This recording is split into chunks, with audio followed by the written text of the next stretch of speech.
Ini kan, mengapa kamu lebih suka membangun rumah 10M daripada ngasih orang miskin? Nah ini Okto nih, rumah Apologet juga atas kehendak Tuhan. Saya bilang, Yesusnya bangsat kalau kamu disuruh membangun rumah daripada ngasih makan orang miskin dan nolong orang yang kena bencana. Yesusnya bangsat kalau kamu disuruh membangun rumah daripada ngasih makan orang miskin dan nolong orang yang kena bencana. Yesusnya bangsat. Saya tidak akan mau menyembah Yesus. Saya tidak akan mau menyembah Yesus yang nyuruh kamu bikin rumah Apologet. Saya tidak akan mau sembah Yesus. Diikuti begitu. Haram jadah buat saya. Ya. Tapi Bang, itu atas namanya Edis itu ada fitinya mengatakan bahwa Iya makanya, apalagi ngaku-ngakunya disuruh Tuhan Yesus, itu Yesusnya pasti Yesus bangsat itu.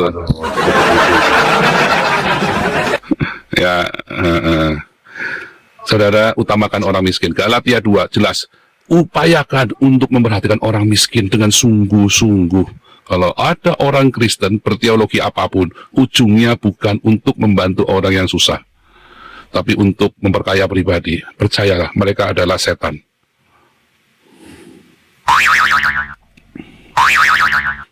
Ya, kirim uangmu ke Indonesia. Nih ada yang bilang, kirim uangmu ke Indonesia untuk orang miskin. Ini tanya sama Darius nih. Wah, kamu jangan tanya dengan komunitas kita, komitmen kita membantu orang miskin. Kita kemarin kumpulkan 250 juta buat si Bolga, ya, kita sudah kirimkan. Saya juga nyumbang, ya, walaupun saya cuma nyumbang berapa tuh, ya nggak banyak lah ya, cuma 5 juta aja saya. Kemarin gitu ya Pak, di Sumatera itu kan yang Aceh ya Pak? Iya kita kirim. Kalau kamu ada kirim nggak ke sana ke si Bolga? belum Pak. Malah kamu kirimnya ke Edis, kamu masuk neraka loh kamu loh. Tapi begini Bang, yang paling banyak nyumbang itu orang-orang Tritunggal. Nah, sedangkan Edis mengatakan buang aja Tritunggal itu ke tong sampah. Itulah makanya. Padahal Tritunggal itu adalah prinsip dasar untuk kamu bisa menjelaskan kepada orang Islam. Bagi saya, ya saya dari gereja Tritunggal, tetapi saya tidak anti dengan oneness. Bahkan saya tidak akan mengatakan saksi Yehova sesat. Tapi kalau ada orang bilang Yesus punya Tuhan, buat saya itu sesat. Karena di dalam Alkitab sudah jelas, Yesus adalah satu-satunya Tuhan kita. 1 Korintus 8 ayat 6. Ya, luar biasa. Ya, luar biasa ya. Kalau kamu bilang Yesus punya Tuhan, kalau kamu berkata wajib di ketong sampah. Kalau Yesusmu punya Tuhan, berarti kamu sama dengan Muhammad. Kamu sama dengan Muhammad yang berkata bahwa telah kafirlah yang berkata bahwa Allah adalah Al-Masih Putra Maryam, sedangkan Al-Masih berkata, ya sembahlah Allah, Tuhanku dan Tuhanmu. Lalu berarti sebenarnya si Edis sudah berhasil mengislamkan banyak pengikutnya itu.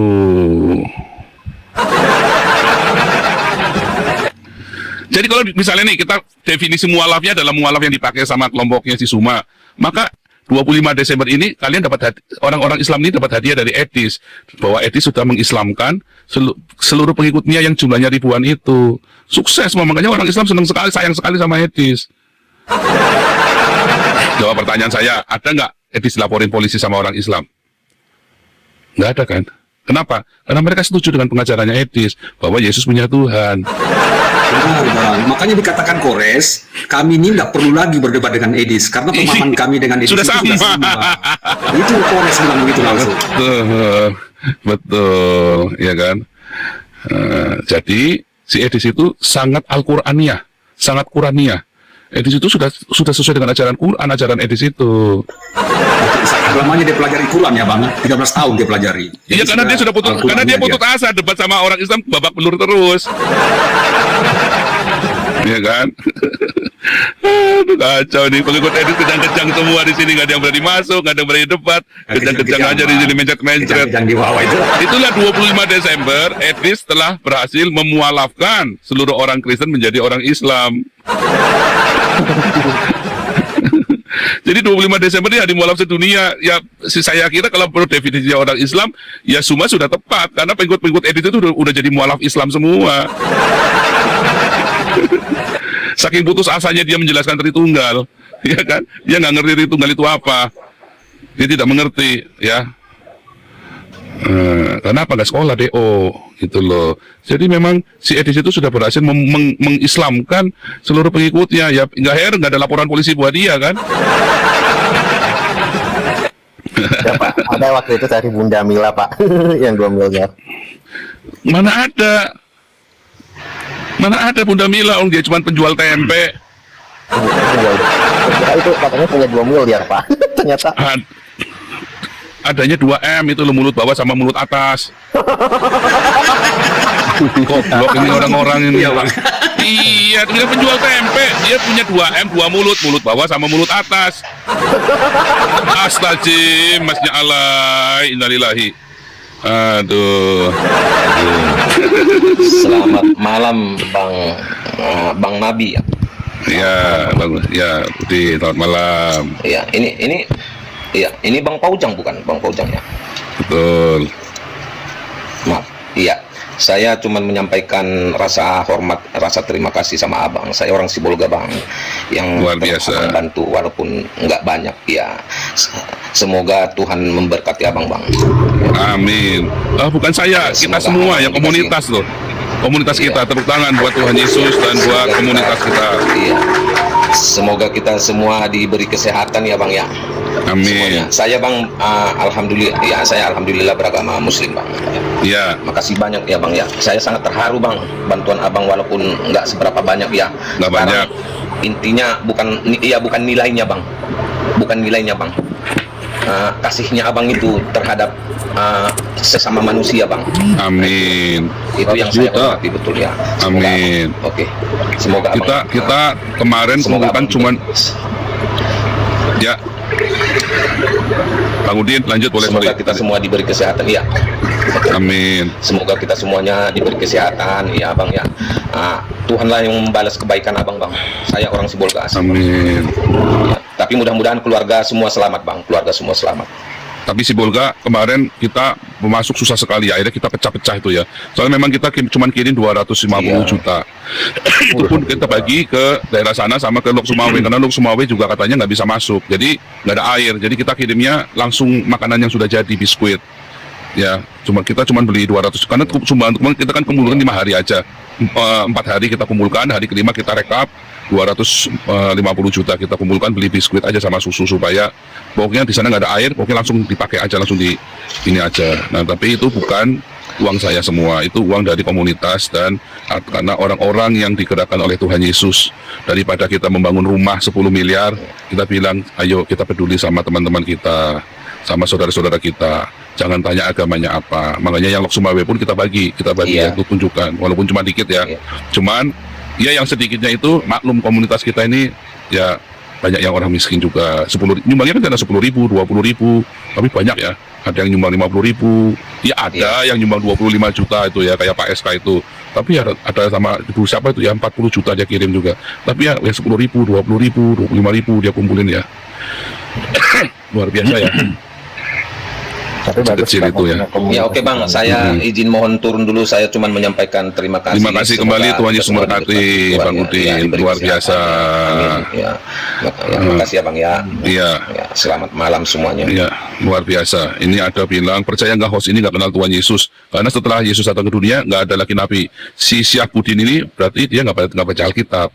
Bahwa di dalam kisah Rasul itu, setelah Yesus naik ke surga, ada banyak sekali nabi-nabi. Berarti Syahbudin ini nggak baca Alkitab ya. Oke. Ada juga nabi palsu. Nabi palsu juga ada, ya kan. Ini kualat, silakan kualat. Kualat, silakan kualat. Kuat selamat kok kualat. Kuat selamat. Silakan kuat selamat.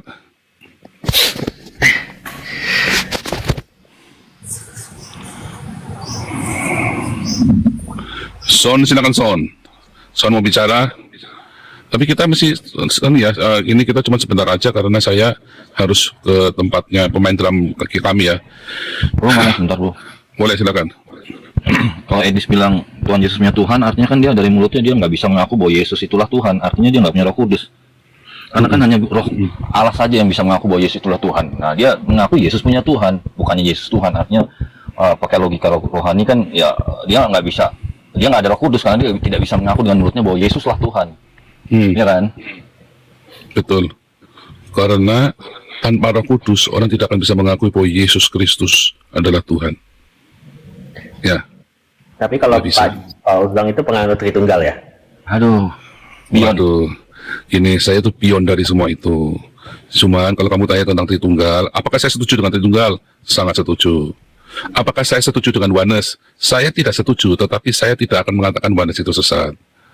Cuman saya tidak setuju. Masa Yesus adalah Bapa? Nah kalau Bapaknya, kalau Yesusnya mati, dikubur, berarti Bapa mati dikubur juga dong kalau begitu. Nah itu loh, itu salah satu kesalahan dari oneness.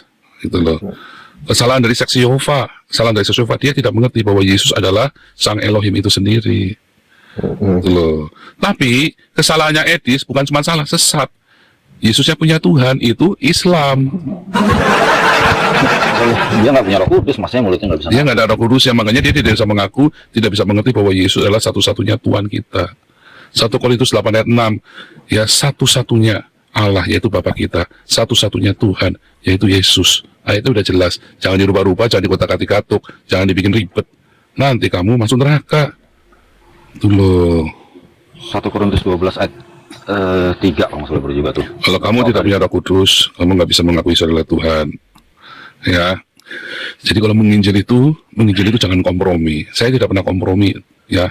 Tapi saya lebih banyak membaptis dan mempertobatkan orang daripada Saifuddin, bahkan dari Edis, dari siapapun. Ya mungkin sudah 1.000 orang, hampir 1.000 orang yang kita baptis dalam komunitas kita, ada terdaftar, ada sertifikatnya, semuanya komplit ada. Ya, itu ya. Dan kedua buahnya, ya buahnya Saifuddin apa coba? Buahnya Edis apa? Kamu bandingkan dengan buah komunitas kami, nyata. Kayak tadi ya, ada orang Islam datang, oh ya kami ditolong. Datang, bantuannya mereka terima, ada hagios ya, walaupun nggak banyak, nggak miliar-miliar, ya kan, karena miliar-miliarnya sudah buat nyumbang buat di rumah tadi sama si Ovi Jeremy tadi, ya kan, harusnya kan buat nyumbang orang yang kesusahan, yang di Aceh, yang di Sumatera, yang benar, itu loh, oke, jadi buahnya kamu tahu pengajarannya itu, ya, ini Kuat Islam mau bicara terakhir sebelum saya tutup karena ini saya mesti jalan sekarang. Kuat Islam, silakan. Oke, nggak itu bicara ya, saya matikan ya.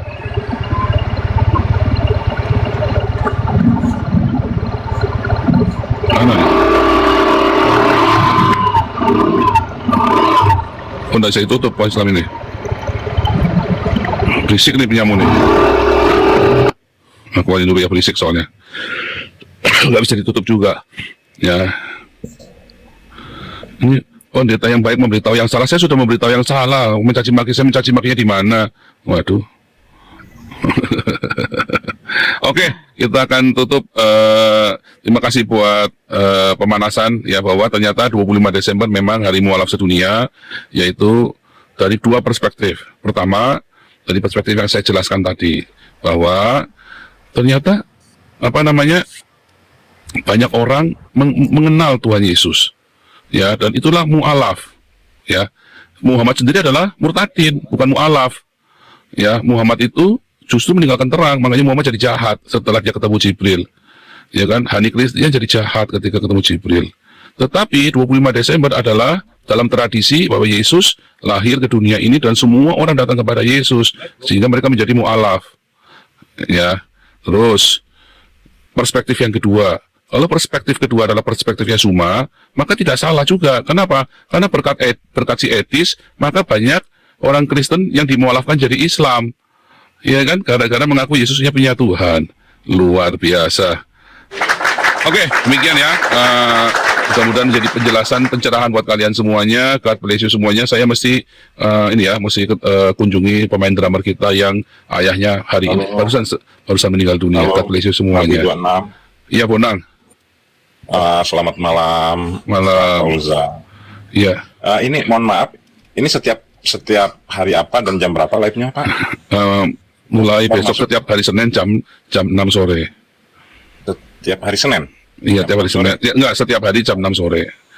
Oh, setiap hari jam 6 sore. Senin sampai Jumat ya, Sabtu Minggu saya nggak live. Saya juga baru belajar agama juga nih. Jadi semakin bingung saya nih, semakin belajar agama, semakin masuk ke room-room Kristen, baik yang Tritunggal maupun non-Tritunggal. saya semakin bingung. Saya Katolik.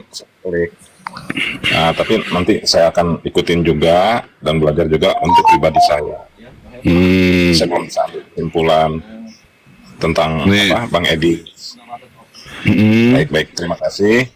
Gimana? Maksud kesimpulan gimana? Maksudnya saya mau untuk pribadi saya ini sebetulnya apakah ada kontra intelijen dalam agama, sistem pemecah belahan dari sisi agama ataupun untuk anak bangsa, saya kurang paham ya. Saya belum bisa menyimpulkan. Jadi kenapa kok para apologet ini sepertinya saling dorong mendorong ataupun saling tarik menarik atau saling apa ya, dalam bahasa ini saling menjatuhkan. Saya jadi bingung ini. Oh, gampang, gini aja. Tuhan Yesus berkata, dari buahnya kamu tahu pengajarannya benar apa nggak benar. Ya, buahnya Saifuddin apa? Rayu bininya orang, nipu duitnya KC. Buahnya Edis apa? Kok nggak juga? Emang iya kok. Tapi nggak juga gitu. Karena kan beliau kan istrinya wafat. Mana Pak bisa? Saifuddin. Loh, itu si Ayu masih hidup kok. Malah istrinya Saifuddin itu selingkuh sama anaknya KC. Lalu Saifuddin ngerayu istri temannya saya. Kamu nggak tahu itu ya? Terus kemarin di TikTok yang ngerayu orang Islam tuh, dirayu-rayu tuh. Nah, itu dari buahnya kamu tahu. Saya paling benci kalau ada pendeta ngerayu-ngerayu bini orang. Itu kalau sebelah saya bisa tak kaplok itu. Mohon maaf, itu dari apa? Dari buahnya kita akan tahu hasilnya gitu. Dari buahnya kita tahu pengajaran orang ini. Dari buahnya kita. Itu ada di mana, Pak Paul? Dari di Alkitab, dari buahnya, ya, celakalah, ya, hati-hati dengan pengajar-pengajar sesat, dengan penyesatan. Dari buahnya lah kita tahu pengajarannya. Dari buahnya, ayatnya sudah jelas, ya. Dari Alkitab Yesusnya bilang, ya, ada di dalam. Bentar. Bentar. Aduh. Ini saya buka ya, saya bacain ya. Dalam Matius 7, ya, ayat 16. Matius 7 ayat 16 ya, saya bacakan ya, yang lengkap ya.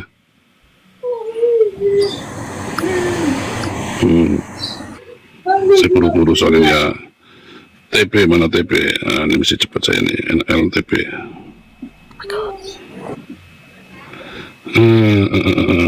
Matius 7 ayat 16. Lihat ya, mulai dari 15 ya. Waspadalah terhadap nabi-nabi palsu yang datang kepadamu dengan menyamar seperti domba, tetapi sesungguhnya mereka adalah serigala yang buas. Dari buahnya lah kamu akan mengenal mereka. Dapatkah orang memetik buah anggur dari semak duri atau buah ara dari rumput duri? Demikianlah setiap pohon yang baik menghasilkan buah yang baik, pohon yang tidak baik menghasilkan buah yang tidak baik. Ya, jadi kamu sekarang pikirkan, ketika ada seorang yang ngaku-ngaku pendeta, lalu dia ngerayu istrinya orang, terang-terangan nggak pakai malu, ya. Kamu pikir itu buah yang baik? Kalau kamu bilang itu baik, maka kamu gila, ya kan? Kedua, ketika di musim bencana, ada orang datang nangis-nangis ke komalnya Edis, nggak ditolong sama sekali. Padahal Tuhan Yesus bilang kalau ada orang datang minta bantuan kepadamu, dan kamu ada, kamu nggak boleh nolak loh. Tapi tolak, dia tetap kekeh dengan membangun rumah 10M atas nama pribadi dia. Kamu pikir itu buah yang baik? Dari buahnya kamu kan tahu pengajarannya. Makanya saya selalu nanya sama kalian semua, para apologet, para pengajar, buahmu itu apa? Kalau buah dada, buah sakar aja nggak ada, nggak usah ngajar dulu lah. Nanti kalian menyesatkan orang banyak. Kalau kamu tanya, buahnya Joseph Paulus Nabi 26 apa? Banyak. Ya, kalau dibilang memenangkan jiwa, saya memenangkan jiwa banyak sekali. Lebih banyak daripada kalian semua yang pernah ada di Indonesia. Ada daftarnya, ada catatannya, ada listnya, publish tanggal berapa, semuanya ada. Dan kita rawat semuanya. Tidak ada orang-orang dalam komunitas kami yang miskin, yang kekurangan makan, yang nggak bisa bayar rumah kontrakan. Kita semua bayarin. Ya, dari buahnya. Ketika ada orang kena bencana, kami bereaksi. Setiap ada bencana, Cianjur, bencana kebakaran Kebon Jeruk, bencana kebakaran Tanjung Priok. Tiada hari tanpa menginjil, tiada hari tanpa bersaksi. Wah, ternyata langsung live ya. Maaf, saudara-saudara kekasih, saya belum siap. Tapi ini saya harus menyampaikan bahwa video YouTube muncul di serambi saya tentang penyebab kematian Kanjeng. Dia mati biasa atau mati karena diracun. Ini pembicaraan mereka itu, saudara-saudara. Nah, kalau Anda mengatakan bahwa Rasul kami itu mati diracun, saya tidak sepakat. Karena bertentangan dengan ilmu kedokteran. Gitu. Ternyata wanita Yahudi.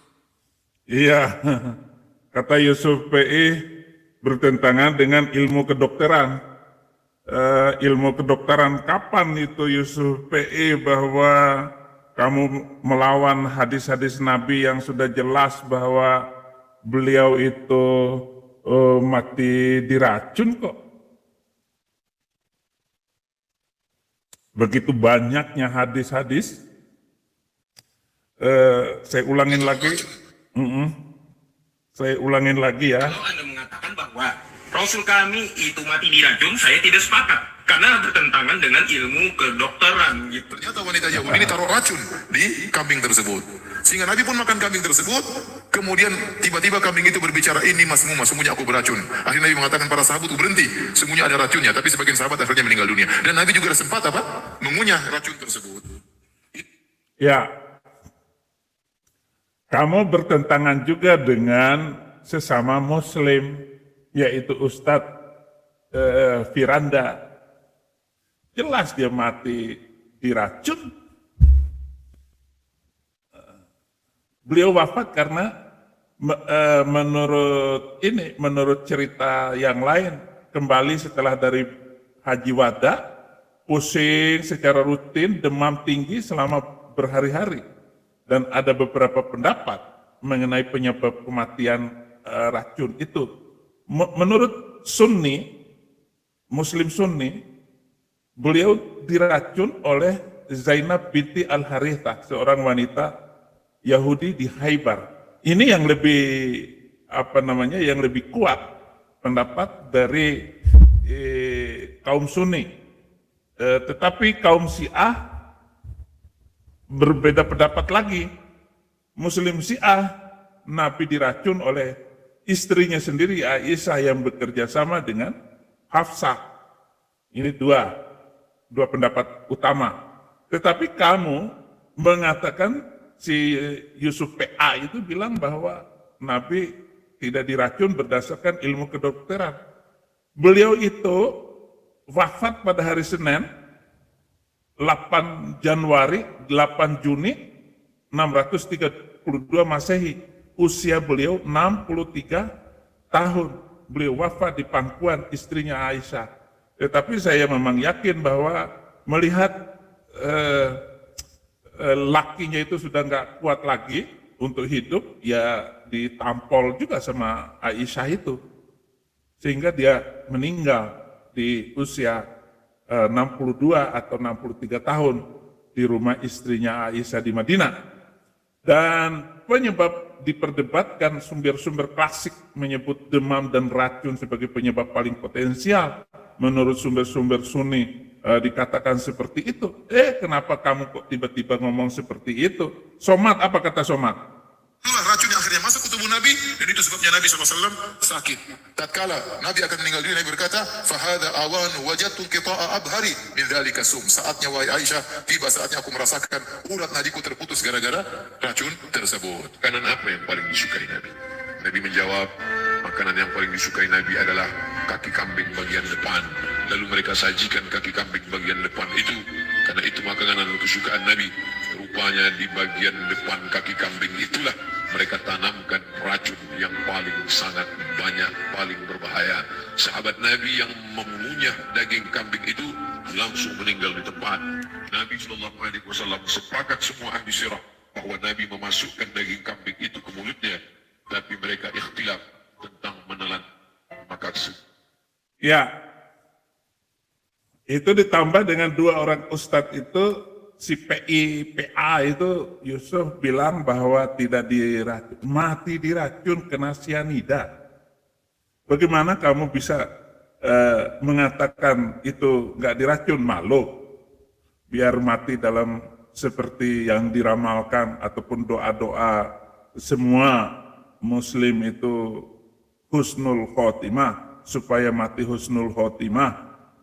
Enggak, dia mati su'ul khotimah, yaitu mati diracun atau tidak disiksa ataupun tidak mati digali perutnya oleh orang lain.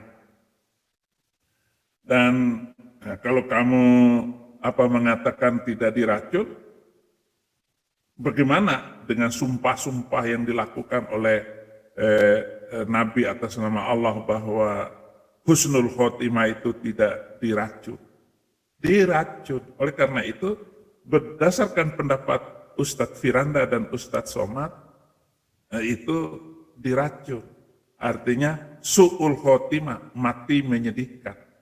Nah, demikian juga kemudian ditenangkan oleh Abu Bakar yang khutbah untuk menenangkan umat Islam yang sedang berduka. Muhammad dimakamkan di rumah Aisyah yang saat itu dikenal sebagai kubah hijau. Nah, begitu dia mati, terjadi perselisihan mengenai siapa yang akan menjadi penerus Muhammad. Ali bin Abi Thalib, sepupu dan menantu Muhammad, mengklaim kekhalifahan berdasarkan peristiwa Ghadir Khum. Meskipun begitu, Abu Bakar berhasil mengumpulkan suara mayoritas kian kelam di dalam pengumpulan suara. Tetapi saya berpendapat selama beberapa hari, selama 3 hari, Abu Bakar itu merebut kekuasaan yang telah diberikan kepada Ali, yang ditunjuk oleh Nabi berdasarkan surat wasiatnya, bahwa Ali lah yang akan menjadi pemimpin, tapi direbut oleh Abu Bakar. Sehingga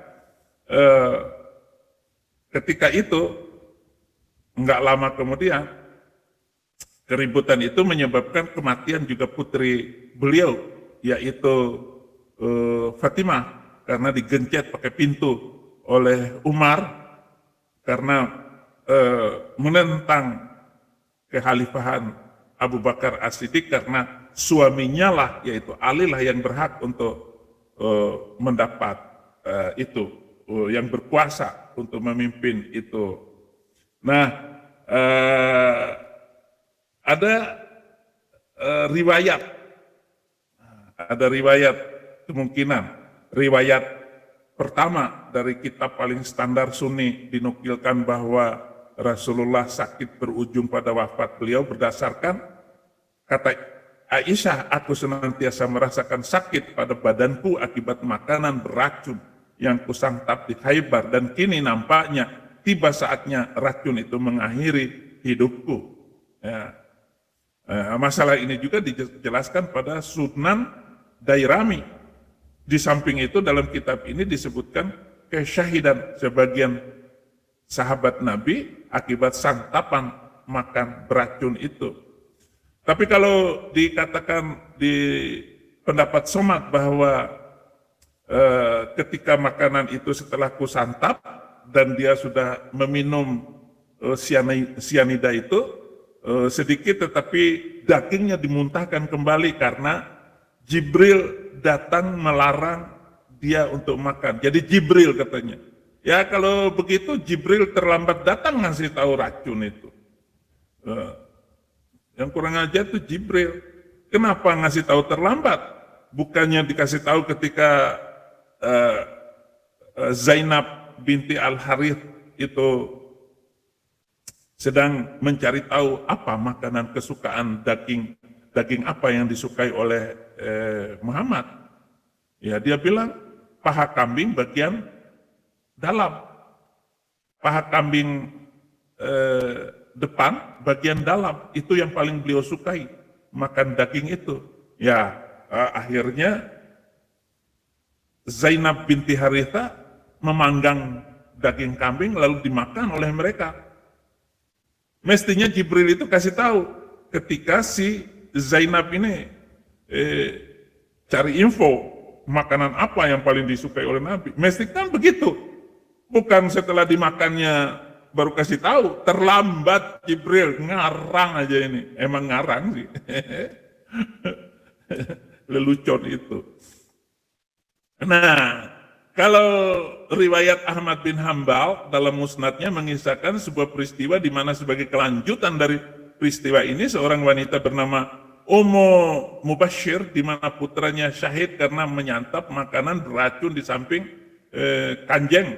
Nah, pada hari-hari sakit Sallallahu Alaihi Wasallam sang ibu itu datang membesuknya dan mengungkapkan bahwa kemungkinan besar penyakit Anda bersumber dari makanan belacun yang membuat putra saya ngek lantaran menyantap makanan tersebut. Rasulullah bersabda bahwa saya tidak melihat alasan lain dari sakitku kecuali karena keracunan dan nampaknya racun tersebut yang akan mengakhiri hidupku. Kata beliau kepada Ummi Bashir, yaitu ibu dari orang yang ngek duluan setelah menyantap daging panggang kambing yang disukai Nabi tadi. Dia langsung mati di tempat, begitu tajam kuatnya itu racun yang dimakan oleh beliau. Dan saudara, itu pasti bukan arsenik, bukan racun arsenik, tapi itu sianida jenis yang sudah dimiliki, dan orang Yahudi lah ya tahu persis tentang racun beracun itu sampai hari ini nih.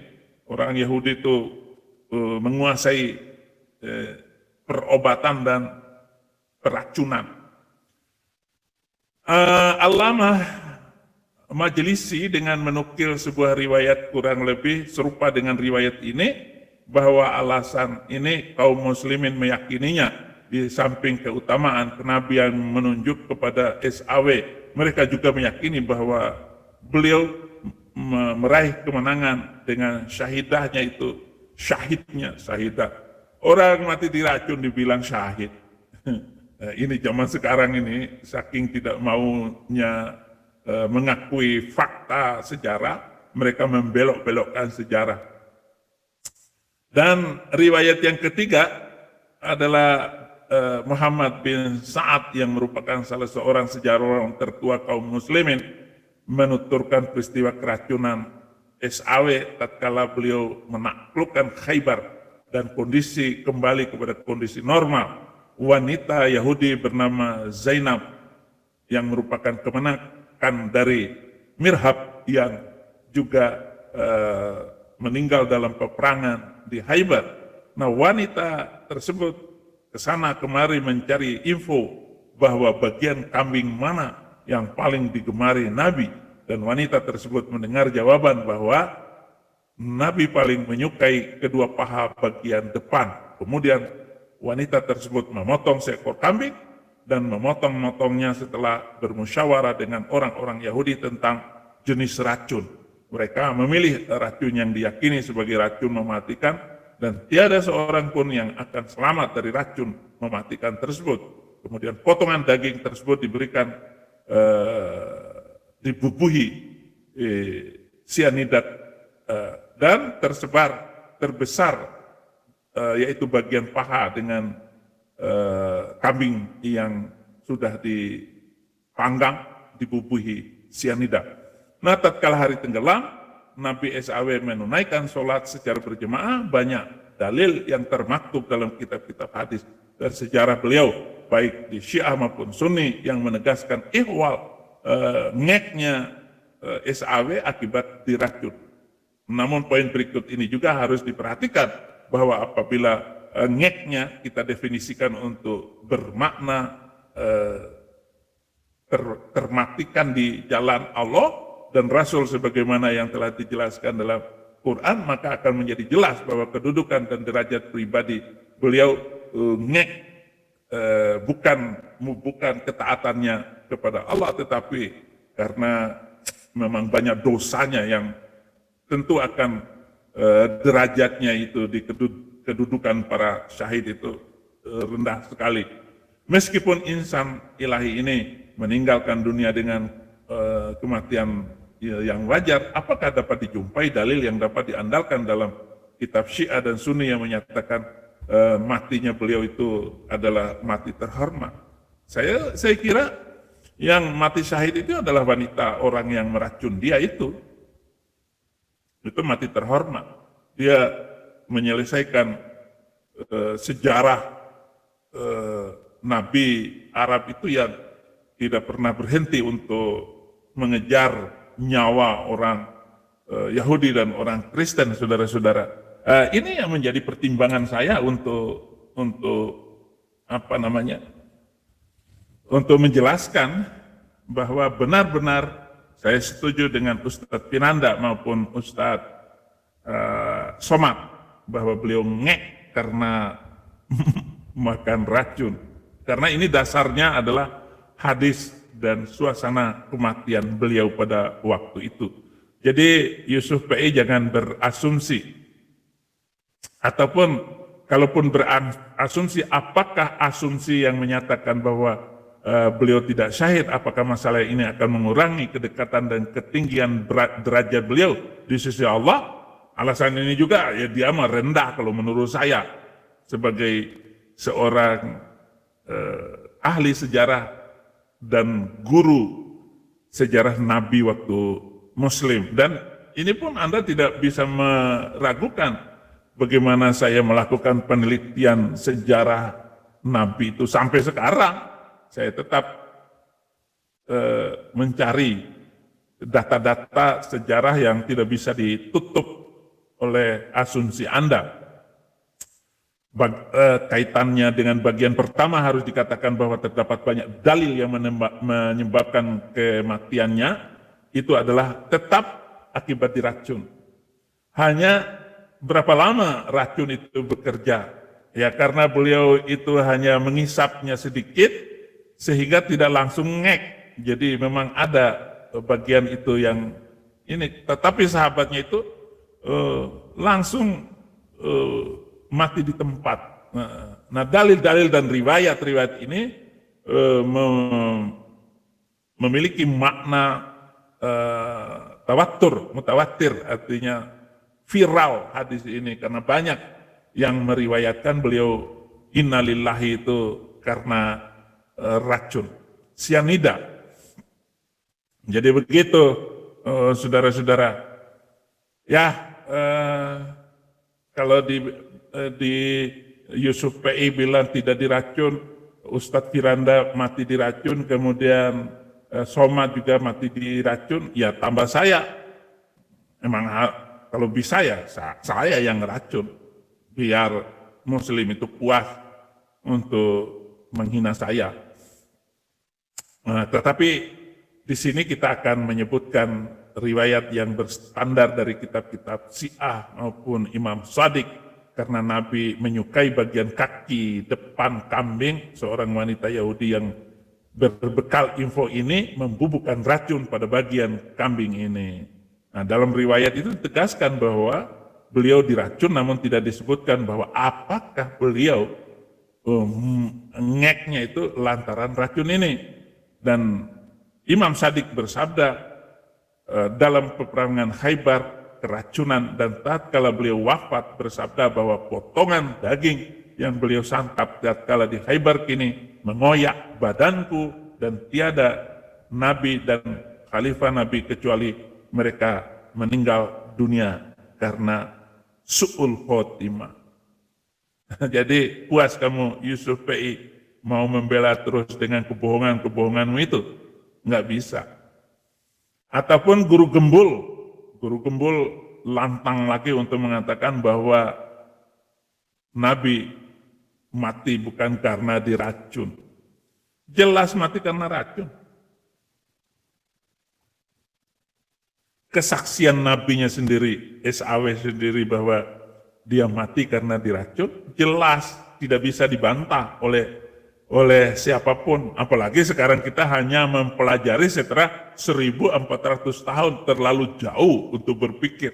Lebih baik kita ambil hadis yang mutawatir bahwa beliau ngek karena racun. Ya, cukup saja kita berbicara sampai di sini. Nah, setelah meninggalnya itu, kalau dikatakan bahwa Islam itu membawa ajaran damai, justru menurut saya tidak.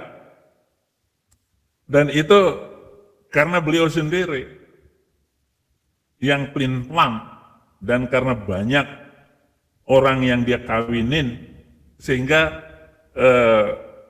pengaruh itu, perebutan kekuasaan setelah dia meninggal ini makin ramai. Dua orang mertua yaitu Abu Bakar dan Umar. Nah, siapa yang harus jadi? Akhirnya mereka memilih Umar. Sementara Ali ini, saudara-saudara, mengurus mertuanya yaitu Nabi, itu penguburannya. Selesai baru 3 hari, sementara mereka sudah berebut kekuasaan. Dan mereka tidak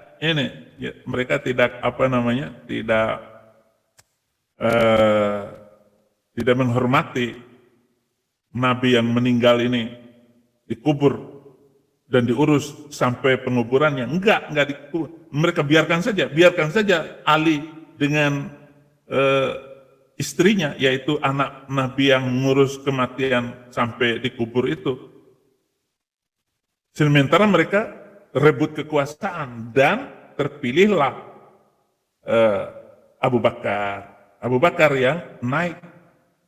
Tetapi ini Umar ini lebih leluasa untuk berpikir, memberikan usul tertentu, karena Umar ini suka usul. Nah, saya sangat percaya bahwa yang meracuni Abu Bakar ini adalah Umar.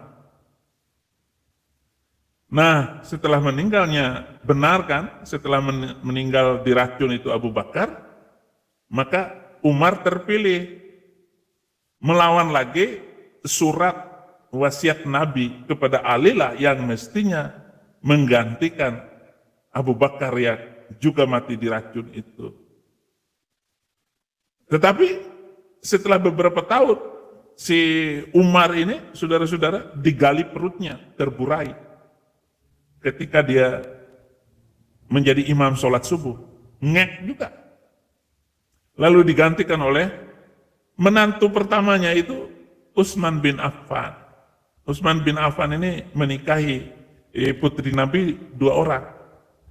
Satu meninggal nggak punya anak, meninggal lagi yang kedua nggak punya anak juga. Tetapi Utsman ini banyak duitnya. Dia milioner waktu itu, si Utsman ini. Dan dia yang menjadi pengganti Umar. Tetapi juga si Utsman ini perutnya digali sama orang. Sampai hari ini tidak tahu siapa yang mematikan si Utsman ini, menantu beliau. Lalu naiklah Ali, menantu beliau ini, si bapak dari Hasan dan Husain. Terus ribut, tidak pernah berhenti. Kalau mengatakan itu agama ini damai, politik awal dan sejak Nabi itu melakukan kegiatan-kegiatan yang tidak bermoral, saya bilang begitu. Menyebarkan keyakinan agama ini. Jadi mungkin Anda akan kesal dengan pernyataan-pernyataan saya ini, tetapi saya punya data yang kuat, saya punya dalil yang jelas, tidak berbicara asal ngomong. Jadi Anda bisa memahami pernyataan-pernyataan saya, namun dunia Islam sekarang ini dikuasai oleh kaum Sunni, yang beroposisi itu adalah kaum Syiah. Terus menerus mereka ini dihina dan diejek. Sunni itu yang diwakili oleh Muslim Indonesia, Malaysia, kemudian ya negara-negara Arab Saudi, Mesir, itu Sunni. Tetapi Syiah itu adalah Iran mayoritas, kemudian juga sebagian Pakistan itu banyak orang Syiah, kemudian di Irak juga separuh penduduk Irak itu adalah kaum Syiah. Tetapi mereka tidak berani dan kalah karena yang menguasai Mekah dan Madinah itulah yang harus berkuasa. Nah, Syria, Bashar al-Assad itu juga orang yang keyakinannya itu Syiah, lalu diserang habis oleh Julani itu sehingga Bashar kabur. Tiada hari, saudara-saudara, tanpa peperangan di negeri-negeri Timur Tengah itu. Ya, kalau saya ya lebih baik mereka ngek daripada hidup untuk menyusahkan dan meributkan dunia ini. Ya, mereka terus melakukan mengejar untuk menghancurkan orang Eropa, menghancurkan orang Barat, Amerika dan Australia. Inilah cita-cita, ini bukan cita-cita tersembunyi, tetapi sudah menjadi cita-cita yang harus dilakukan oleh seorang nabi. Nah, makanya ditulis di dalam surat ke-8, surat Al-Anfal ayat 67, sampai nabi menguasai dunia ini.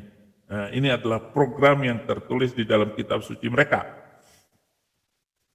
Nah, terus, karena di ayat 67 itu tidak pantas seorang nabi punya tawanan perang. Pokoknya orang itu jatuh nggak perlu ditawan, harus dingek seperti peristiwa 10 Oktober 2023 kemarin itu, yaitu Oktober setahun yang lalu yang dilakukan oleh Hamasah. Pemimpin ini adalah tentara-tentara yang minta ampun, tidak memiliki rasa hormat, tidak memiliki belas kasih. Pokoknya harus dikacaukan terus.